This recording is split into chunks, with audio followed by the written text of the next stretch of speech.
Hi, everybody. It's Wednesday, October 25th, 2023. Good afternoon and welcome to the first massive schedule in the NBA. It's a 12-game schedule that we're going to get our plays from tonight. We'll dive right into that in a moment. I'm Dana Lane. Welcome to Against the Public. We're the only show that combs through early betting patterns by the public, shows you exactly where you might want to steer clear of early public opinion. Today, we've identified 3 plays in the NBA where early betting trends might be a little bit misguided and will likely result in some damage to the bankroll. So let's try to steer you clear of that. Before we get to it, our record last night, God, guys, the plan was sound. The plan was sound. I mean, we so confident in Colorado winning. They got the win, of course, against the Islanders, and then all we needed was either Philadelphia or Arizona to get the plus money for us. Didn't quite happen. Thank you so much, Shea Theodore. But unfortunately, we lost 2 out of the 3 games. But because of the way we played, we only lost a unit. So it's not a killer to our bankroll. It's just kind of, man, Philadelphia was up 2-1 for most of that game and headed into the third. And I was at the game and I just thought, okay, I mean, all they have to do is play sound defense. But they did play well enough to win. So the handicapping at least was solid, but not the results, unfortunately. Our record on the show is 68-51, 57.4% winners. And last night, man, I can't tell you, I was having all these conversations with a friend of mine about, he knew what I had on the line last night, and he was, I think he was secretly rooting against me. But anyway, that's the way it is. So before we get to our games today, please go to pickdawgz.com, where maybe we weren't good on this show, or I'm so happy about the handicap, honestly, because I thought both Arizona and Philadelphia played well, but never mind. That just makes me sleep better at night. On the Pickdawgz site, though, absolutely fantastic. A 3-0 start in the NBA, 2-1 in college football, 2-1 in the National Hockey League. A massive game, massive night. 8-3 for my customers, and thank you for everybody who jumped on board. And please do so again tonight. Also puts me to the top of the hottest handicapper list, whatever that means. So take a look at that. Tonight we're going with 3 really strong plays in the NBA as our 3-pack: Atlanta, Charlotte, Washington Wizards at the Indiana Pacers, and a Dallas Mavericks against the San Antonio Spurs. You can buy them individually or get my 3-pack for just $49.99. It's a little bit less than what it is, for football. So we'll have that consistently as a price for the whole season. $49.99 gets you to 3 games. You get the winners, and you get also a discount off of buying them individually. Also, massive college football games are locked in for tonight. And I know, guys, hey, look, you look at the teams that are playing tonight, nobody wants to, Sam Houston States of the world and the Jacksonville States of the world. It doesn't matter where the money comes from as long as it does. So make sure you get involved with those games tonight. And, of course, this is a time. I'm lost for words. I get, tongue-tied. Get involved with my NBA season pass, $799.99, less than $100 for the month or a month.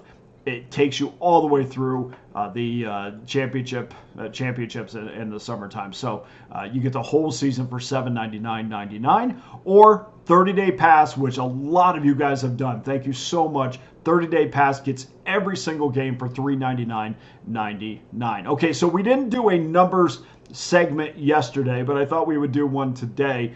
We're going to do it with the NBA, of course, with the season underway. Just kind of give you some nuggets as to how you might want to bet these games moving forward in case we don't have a pick show on that specific sport every day. I want to examine the best and the worst teams to wager on over the last 3 seasons. But also, before we get to that, I just want to break down a few numbers, starting with the difference between betting favorites and dogs. And a lot of people think, oh, well, you really want to bet underdogs. That's kind of the mentality, and that's not true at all. Over the last 3 years, favorites have been actually slightly better than underdogs, winning 50.4% of the time. That's a .504 win percentage. It still costs bettors plenty of money, over 104 units. But betting dogs obviously has the complete opposite record, but it has cost the public 158.55 units. So if you're blindly just betting favorites or blindly betting underdogs, you're going to lose no matter what. That's why, once again, another sport where we just have to walk through the landmines and pick and choose and be good at what we do. But there is no blanket that we can put over a certain aspect of wagering that's going to make sure that we have a winning season.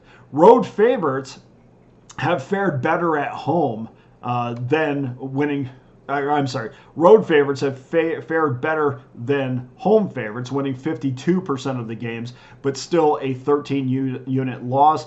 To break down that a little bit more, and this is not surprising to see. We see this across sports.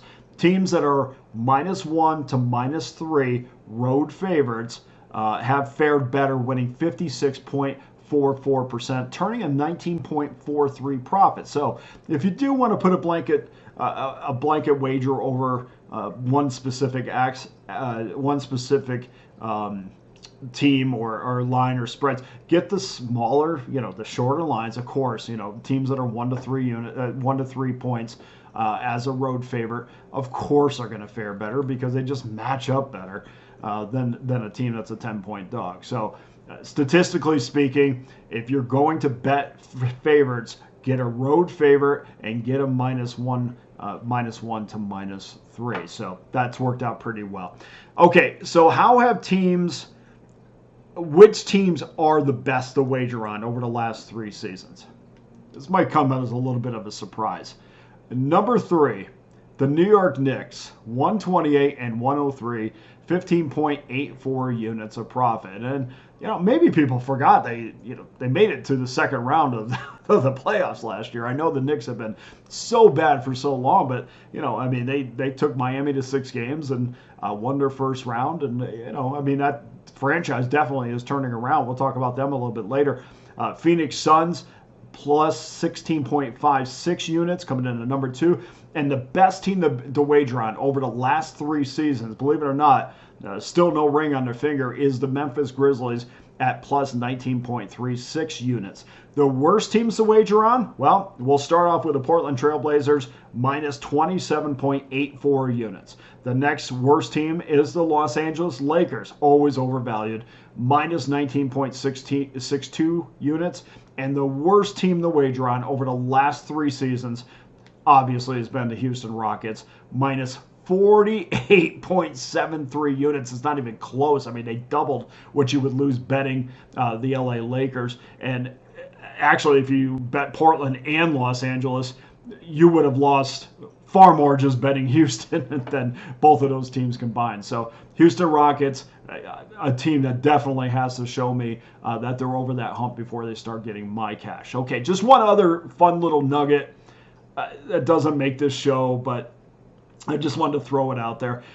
When teams are receiving more than 50.1% of the betting dollar, so Team A is getting, say 60% of the betting money, the public has a win percentage of 50.42%, which goes back to, just go against the public. Well, that's not sound advice, because the public, as small of a margin as it is, does win more than they lose.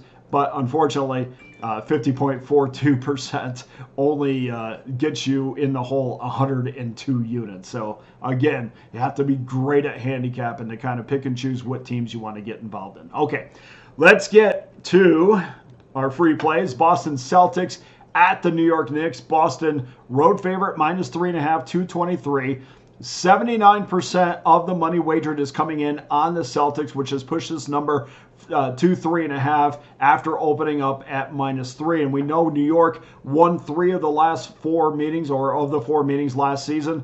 It was the first time in 20 years that New York has taken 3 games from the Celtics in the regular season. And we know that New York didn't make a lot of impactful moves in the offseason. They made one move, but did, as we mentioned, get to the second round of the postseason. So I am interested to see their progression.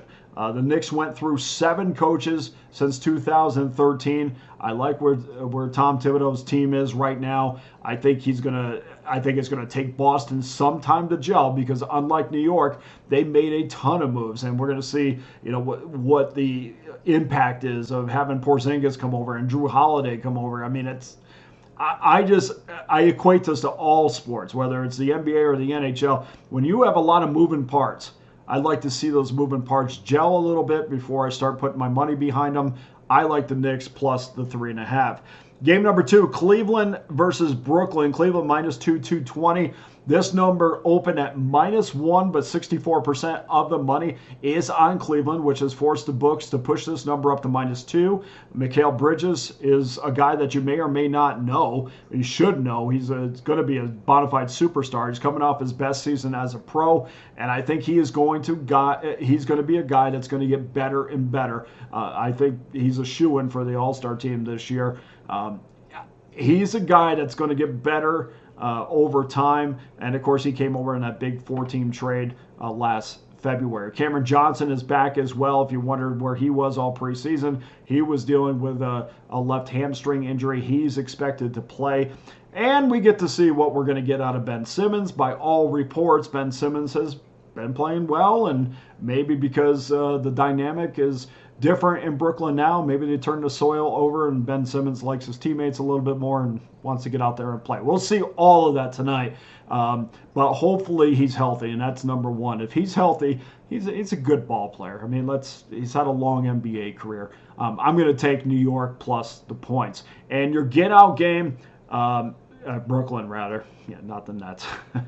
Brooklyn Nets. Oklahoma City at Chicago Bulls. Bulls -2.5, 225.5. And we've seen a 3.5 point swing in this game. After the Thunder opened -1, the public pushed that number to -2.5 after 66% of the money rolled in on Chicago. And the Bulls last year lost both games to Oklahoma City. They were outscored 132-90 in the paint. They also gave up 38 points on 38 turnovers in those games. Oklahoma City improved last season by 16 games over what they did in 2021 and 22.